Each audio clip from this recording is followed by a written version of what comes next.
Hello viewers, আপনাদের ভালোবাসা পেয়ে আমি আবারও পার্ট 2 নিয়ে চলে আসলাম আপনাদেরকে আরও কিছু দেখানোর জন্য, আরও কিছু বলার জন্য।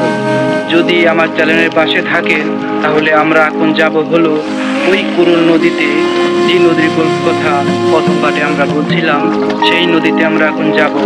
আপনারা পাশে থাকুন ইনশাআল্লাহ।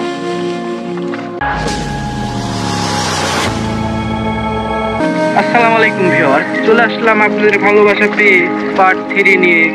আপনারা এখন দেখতে থাকুন। নদীর ধারে চলে এসেছি এবং আমরা এখন নদীতে নামবো।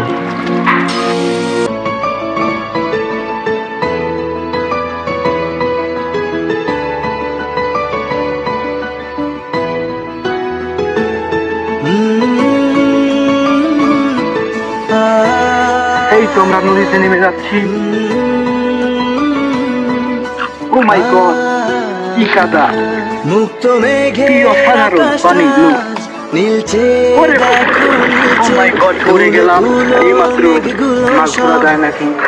এক হয়ে পাশে থাকেন। মুক্ত মেঘের আকাশটা একটা সাপ আছে, নীলচে এখানে ধরা যাবে না। নীলচে তুলো তুলো মেঘগুলো সব এক হয়ে যে মিলছে, হলুদ আকাশ স্বপ্ন যেন এক ঝিলমিলানো রোদ্দুর, উড়ছে পাখি পাখনা মেলে, পানি কম তো আজ মন চলে যায় যাদুর, উড়ছে পাখি পাখনা মেলে। ভালো থাকবেন, খোদা হাফেজ।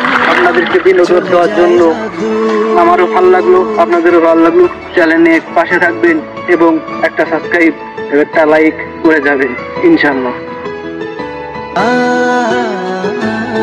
মুক্ত মেঘের আকাশটা নীলচে, দেখো নীলচে, তুলো তুলো মেঘগুলো সব এক হয়ে